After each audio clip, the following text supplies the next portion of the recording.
Corinthians chapter 9 in your Bibles. 1 Corinthians chapter 9, we're about to finish it.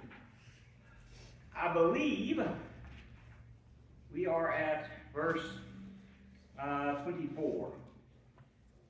So just by way of remembrance, last week we have gotten into Paul's a defense of his apostleship. And he's apparently had to do so because of the things that he's teaching at this moment, because in chapter 8, he's talking about meat offered to idols. Chapter 9, he gives a defense. Chapter 10, he's going to talk about the examples found in the Old Testament and connecting that back to the idea that meat offered to idols. And so apparently his defense may be mixed in with all of that. But he's pointed out the fact that he has the right to the same things that other Christians do. That he has those abilities. And that he has the ability to, if you will, earn wages or be supported through his preaching and teaching of the gospel. And he does that looking at the example of an ox, a soldier, a gardener, making sure he points out the Old Testament law as he does that, that even in the temples, whether it be a Jewish or a temple of idolatry among the Gentiles, that those who did the work were still, in essence, if you allow me to say it this way, they were paid for it, or they were supported from it. Because under the old law, the priests were given a portion of the sacrifice, or the sacrifices as food for meals and things of that nature. And so he points out that very idea that he has that right. But the reason why he preaches the gospel is not because he wants payment. Not because he's trying to make merchandise, if you will, from these and other Christians. He does so because, as he puts it, he's not really doing it of his own free will, but that the Lord placed and the word escapes me all of a sudden, an obligation, that's what I'm looking for, placed an obligation on the Apostle Paul, that he was to go forth. He was to teach the Gentiles, the Jews. He'd stand before kings and other dignitaries. And he said, if I don't do that, woe to me. And so he goes in saying the fact that his reward at the end of the day isn't money, but it's seeing people grow in Christ. It's seeing people become Christians. And as such, we get out into the fact that, to the Jews, he became a Jew. To the Gentiles, he became a Gentile. To those who are weak, he became weak. He was an individual who did those things that regular people do so he might lead them to salvation. And he did all of this, verse 23, for the gospel's sake. So that brings us to verse 24, I think is where we're at which point he now gets into the fact of part of his obligation is to live faithfully. And so in verse 24 he says, know ye not that they which run in a race run all, but one receiveth the prize, so run that ye may obtain. So the allusion here is to the Grecian games. It's kind of similar to what we might refer to as, to an extent, the Olympics. And there were certain games that were held in Corinth. I'm trying to remember the name of it off the top of my head. I can't remember the exact name, but it was a series of foot races that would be held in Corinth every so often. But it wasn't just races. They would have wrestling, combating, they would have fighting. And so Paul is using terms that these in Corinth would be familiar with. They'd be referring to, or they would know about the races held within the city. And Paul decides to use the human champions of his time as an example to these individuals, and points out the training that these individuals go through. And just to give you an example of two individuals, these are people who are normally they may not be familiar to us as they used to be, but there was an Olympic swimmer by the name of Michael Phelps. Supposedly with his training regiment, he would split his training into two sections. He would spend 5 to 6 hours a day in the pool swimming. And then he would spend time in the gym. And he would do functional training with weights at least 3 times a week. You know, Simone Biles, another Olympian. Twice a day, she would train for a total of 6 hours. Strength training, circuit training, endurance training, and gymnastics. And both individuals did their best to supplement the rigorous training that they went through with a balanced diet. Of course, we may remember that for a period of time, Michael Phelps was one of the spokespersons for Subway. And so they were trying to use that idea to, push here as an Olympian who eats fresh foods and things of that nature. But, they practiced, they trained. And that's what he's telling these Christians to do. Don't look to the spiritual example of these individuals, because none of them were Christians. And as such, because they weren't Christians, they weren't living lives right in the eyes of God. But he's pointing to the idea of the training that they went through so that these individuals could run. And so he says, for these Christians, they needed to run. And I find it interesting that in several instances, the Apostle Paul is going to compare this life as a Christian to that of running in a race. He does so in Philippians chapter 3. And since I believe he wrote the book of Hebrews chapter 12 is another such instance. And then here in 1 Corinthians chapter 9. And so he says, the reason why these run, so they could receive a prize. And we'll talk about that prize that they receive in just a moment. And points out the fact that Christians ought to do the same so they can receive the prize at the end.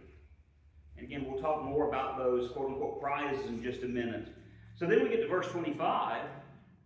And Paul says that those who enter into these competitions do so to win a prize. Again, he pointed that out in verse 24, points it out here. They do so to obtain a corruptible crown.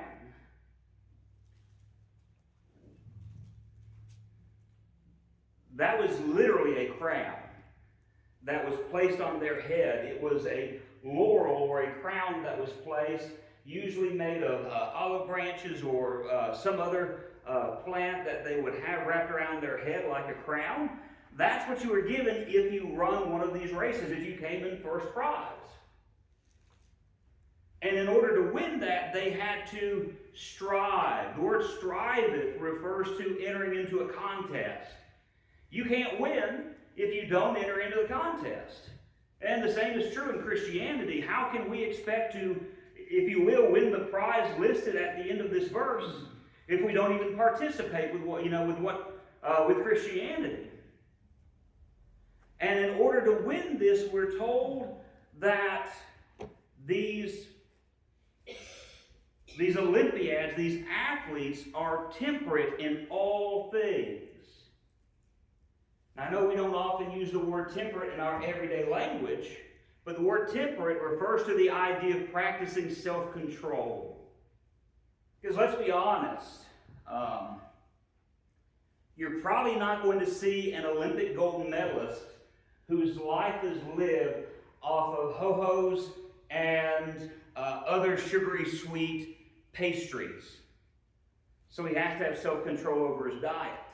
You're probably not going to find an Olympian who spends all of his day sitting on a couch. It's just not going to happen. And so they have to practice self-control in all they do. In what they eat and how they work, all of that is part of what they do. And they do it to receive a corruptible crown. And again, we pointed out what that crown was, but the idea of being a corruptible crown means that it is a temporary crown. It's literally something that over time would begin to decay.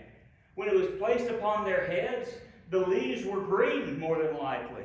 And there was probably still some flexibility to the stems and whatnot as it wrapped around their head. But eventually, over time, those branches and leaves would begin to dry up and brown and stiffen.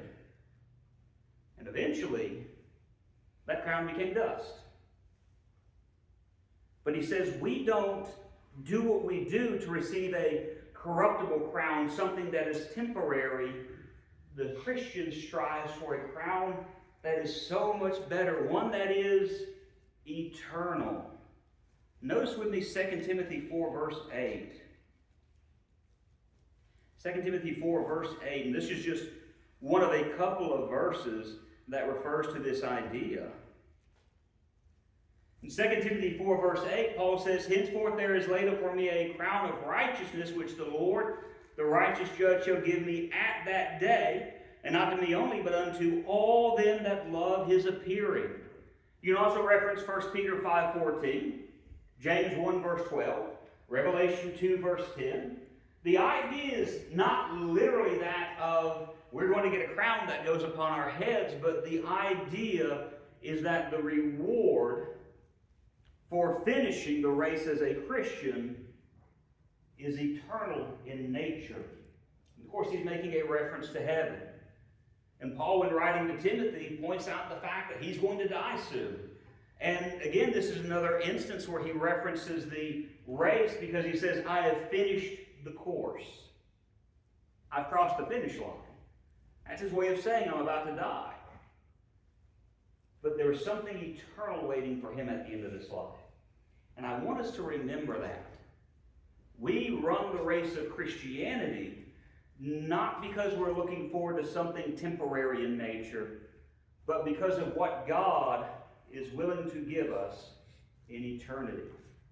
And so then in verse 26, Paul says, "I therefore so run.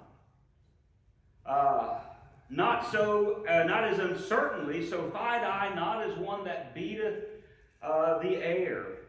And so Paul says that he runs. He now speaks of his desire, his determination to reach the end. He's shifted from the athletes to the Christians to whom he's writing to himself. And he doesn't do so uncertainly.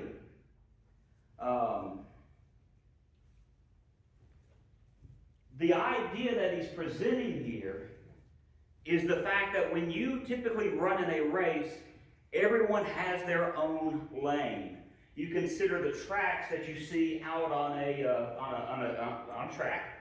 There are various lanes, and individual is to stay in their lanes.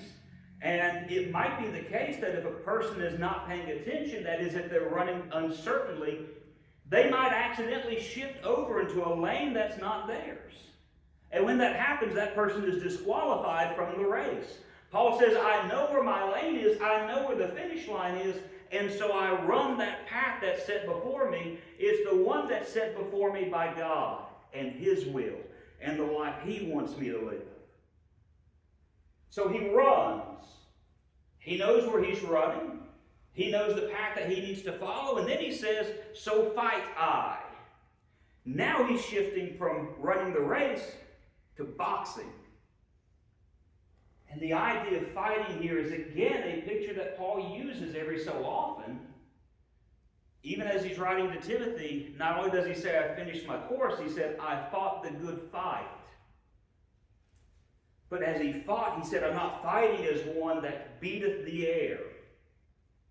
In boxing, and again, I don't know this because I've been personally involved in it, but in boxing, you don't just wildly swing and hope that you're going to hit and knock somebody out.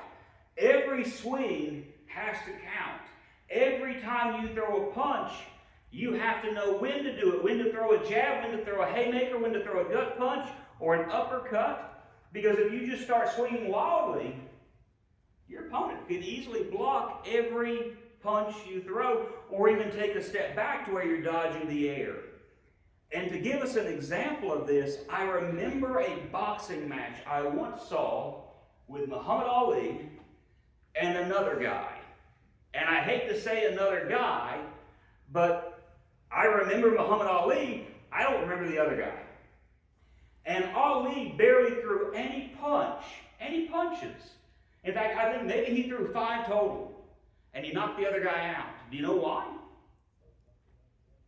Because as Muhammad Ali is fighting, he's dancing around, he's dodging. The other guy is swinging at Ali. Ali is dancing around him. So the guy is swinging, hitting air, or maybe he's getting lucky and hitting a block punch of Ali's. And as Ali continues to dance around, this guy's throwing punches. He's trying to do everything he can to knock Muhammad Ali down. And eventually, after a few blows, or after a couple of minutes, you can see this guy is winded, and Ali just knocks the other guy out. That's why I say it's Muhammad Ali versus some other guy. I point that out to say that's kind of the picture that Paul is giving. He's not just wildly throwing punches in the air. Everything he does is calculated. And what he's pointing out here, when he talks about, I know the lane that I'm running in and the path I'm to follow. I'm not like a boxer that's just swinging in the air, but I'm throwing the punches I need to and when to. He's talking about the fact that he, as a Christian, was well versed in the Scriptures. And that everything he did was accordingly to what God had commanded him to do. Because again, if you go off track, you're disqualified. If you just throw wildly, you're going to lose. But everything he did was calculated, and why? So that he could obtain that crown of life. And then in verse 27, he says, but I keep under my body and bring it into subjection, lest that by any means, when I have preached to others, I myself should be a castaway. He's still talking about boxing here. He says, I keep under my body. And these words refer to one who blackens the eye of his opponents. Paul says, I do this to my own body.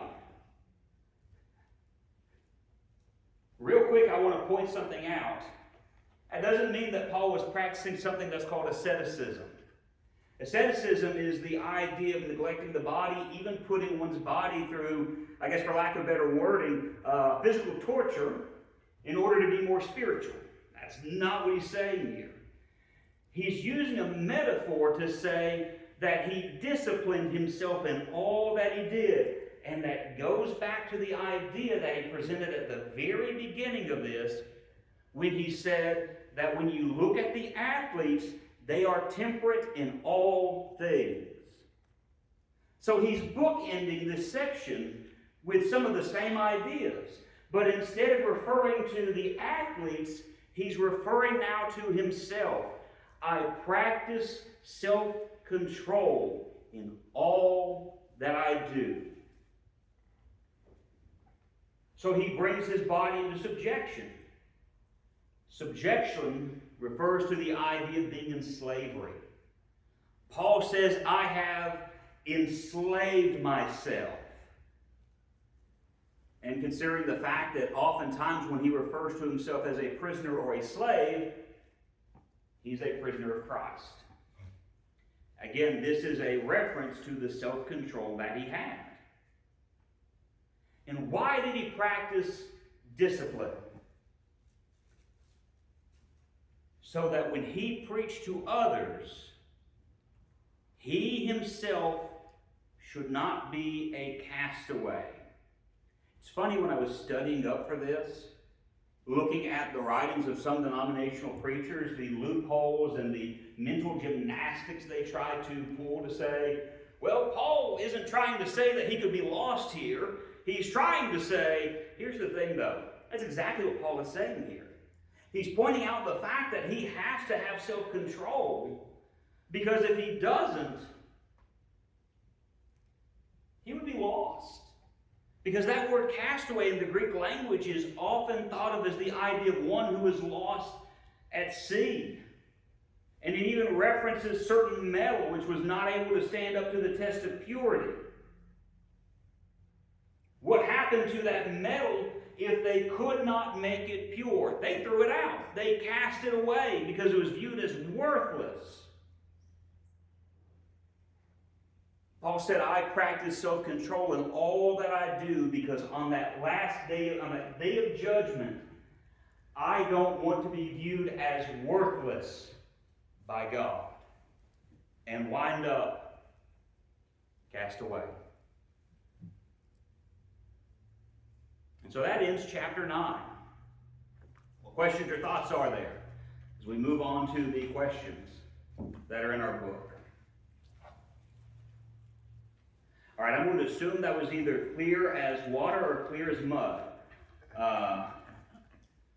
And, you know, there's nothing wrong with asking questions.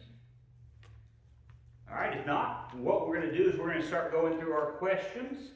It's page 22 and 23, and I guess we're going to start with Billy this evening. Question number 1. I gave you the fun one. Yeah, thanks.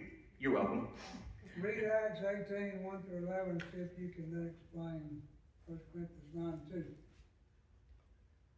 In the last couple of verses of chapter 17, he says that people in Athens didn't accept him. Mm-hmm. Didn't accept him as being an apostle, and they didn't become believers. But he says that some of the Corinthians are Christians because of his apostleship. And he says that in his ministry is authentic. In Acts 18, Jesus even sort of certifies him or encourages him. Mm-hmm. I think you're correct there. The fact that he referred that he was authentic, and Jesus, again in Acts chapter 18, certifies him as such. And his work certified him. So I think that would be absolutely correct. Number 2. From what Paul said in this chapter, it appears that some people were saying that he was not an apostle. That would be correct. Number 3. What things did Paul assert that we have power to do? To marry and support a family and to forbear working? Yes. Get their living from preaching. That would be correct in all instances. Number 4. Paul would do all the things he had power to do. For example, he did learn about life, Okay. the forbear working. Okay. And that would be correct. Number 5. What 2 questions did Paul ask to emphasize the point that he made in verse 14 and 13? Do ye not know that they which minister without holy things live of the things of the temple, and they which wait at the altar are partakers with the altar? That'd be correct. All right, number 6. He writes of what person in particular did Paul refer to show that he and Barnabas were entitled to equal liberties with him. I haven't got that. That would be Cephas. Verse 5. All right. Number 7. With regard to preaching the gospel, Paul said, what verse is that? For it is 16. Number 16.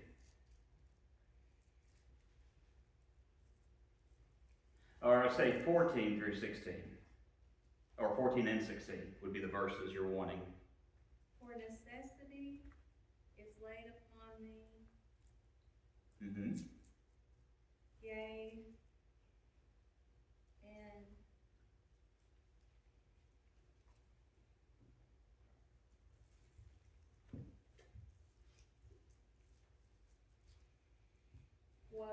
unto me if I preach not the gospel. That is correct. Number 8. What was the reward of Paul, of which Paul spoke? He spoke of two, one temporary as a prize Mm-hmm. for a athletic competition Yes, sir. that would fade away. Mm-hmm. One eternal, which is heaven, Yes, our sir. salvation. That is correct. Number 9. I didn't get that one. What did Paul think about using power in the gospel? Verse 18.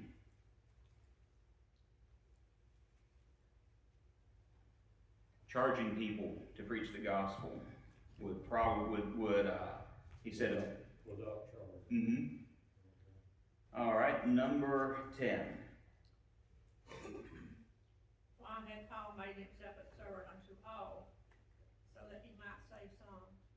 So that he might save some. All right, number 11. Ask me. Okay. Might not be able to read this, but I'll give it a shot. That's all right. Let's see, what were some of the things Paul did that he might be, by all means, save some?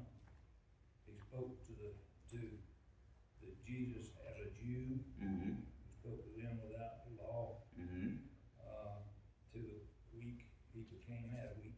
Mm-hmm. He became all things to all men. All right, that would be correct. Number, Made oops. himself a servant to all. Yes, sir.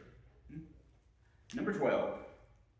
In this chapter, Paul compares the Christian life to a race and a fight. All right, to a race and a fight. Number 13. What could happen to Paul even though he preached the gospel to others? He himself could be disqualified. He himself could be disqualified. Correct. Number 14. Well, the Old Testament scripture did Paul quote and say that it was written for our sakes? Deuteronomy 25:4. Deuteronomy 25:4. Correct. Number 15. Though Paul preached the gospel, he had nothing to,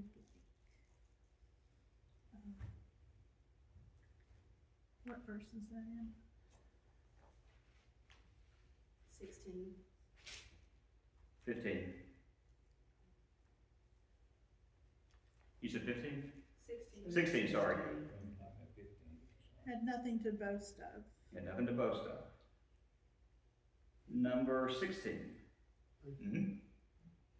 To what does the word incorruptible and corruptible refer?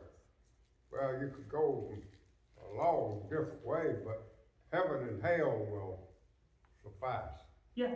The things that are temporary and eternal. Yeah, that would work. Number 17. If Paul preached the gospel willing, he had a reward, but if against his will, he had a dispensation of the gospel committed to him. Okay. And number 18. Paul's run was not as uncertain, nor did he fight as one that beat it to air. All right. So that gets our questions for chapter 9. And that brings us to chapter 10. We go back into meat offered idols. Or I keep forgetting, do we do true false? Okay, then we do true false as well. I'm sorry. We'll get back into that in a second. Number 1 of true false. Paul spoke of 2 different crowns in this chapter, true. Okay, number 2. Paul taught that even a preacher could preach the gospel faithfully, but still be lost if he failed to discipline himself. True. That's correct. Number 3. Verse 25 teaches self-discipline. True. That's true. Number 4. The law of Moses said, thou shalt not muzzle the mouth of the ox that treadeth out of the corn. True. True.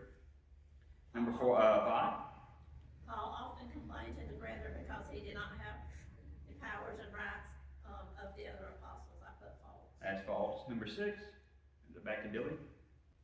The Apostle Paul had never seen Jesus false. That's false.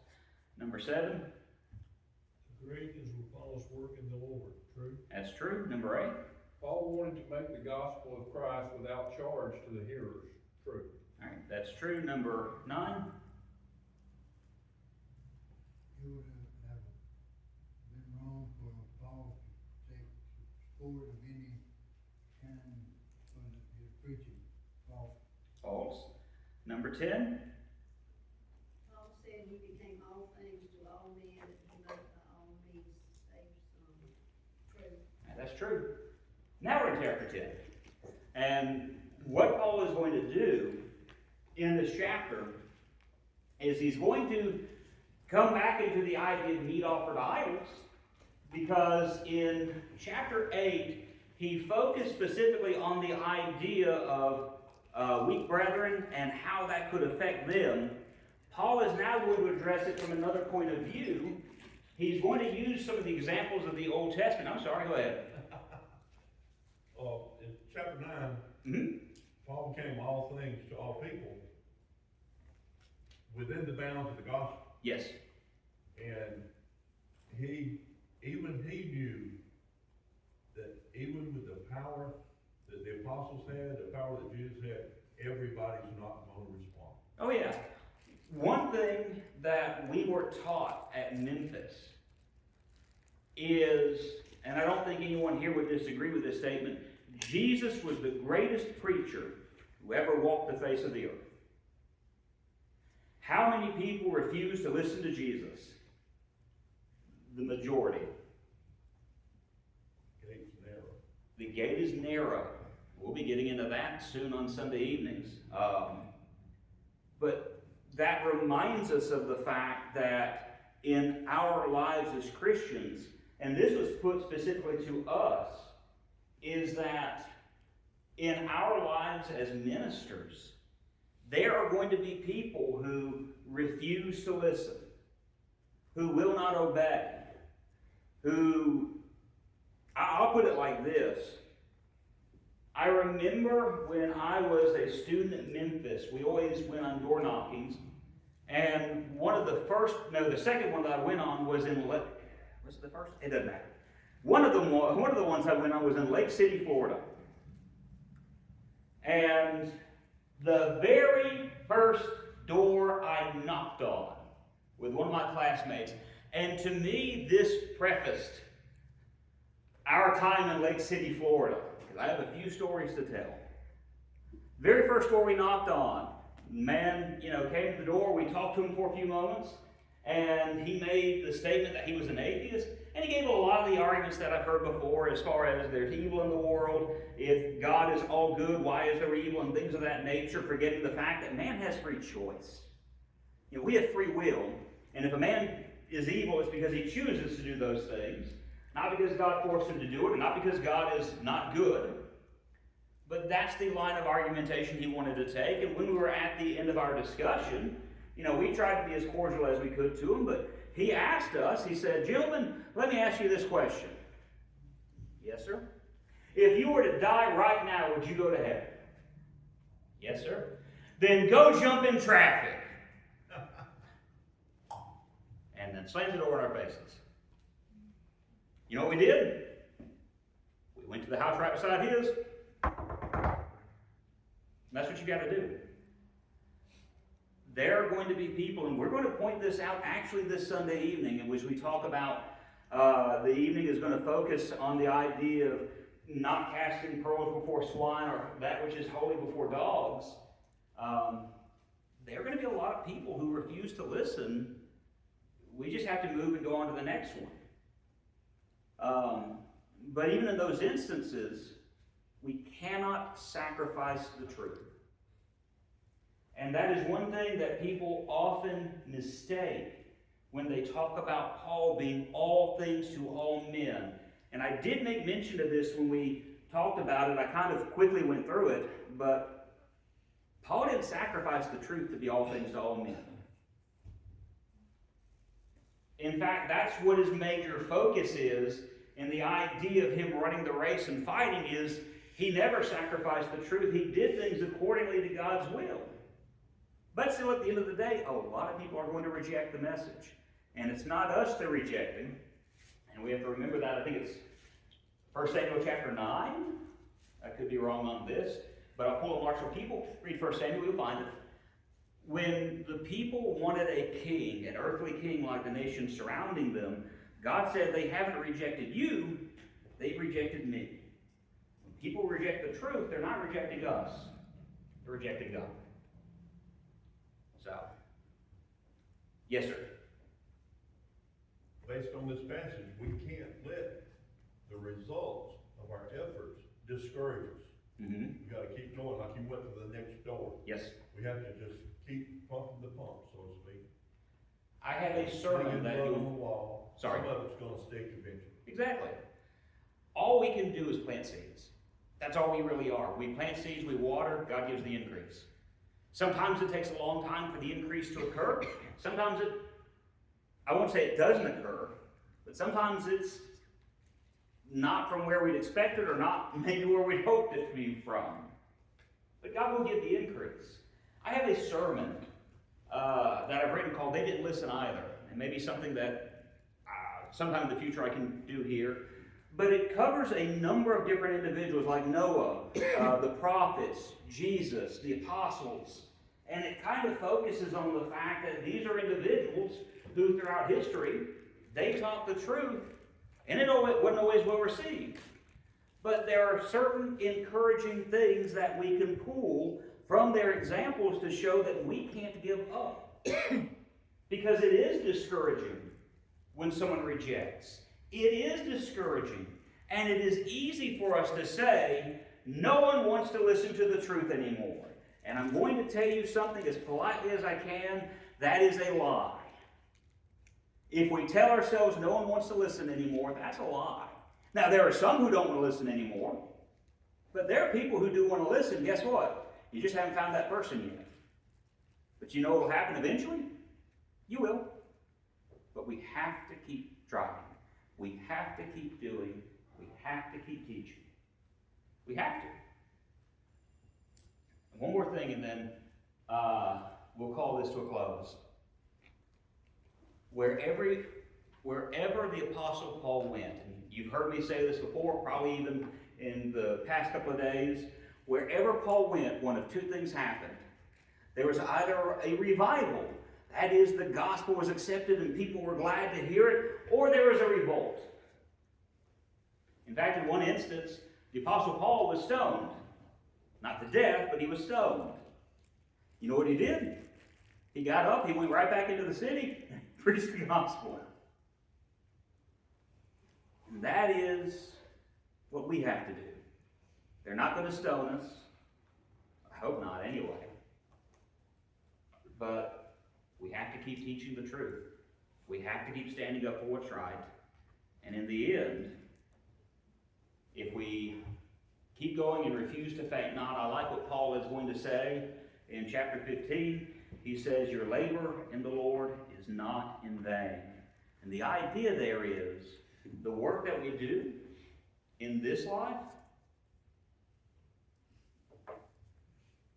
God is going to reward us in eternity.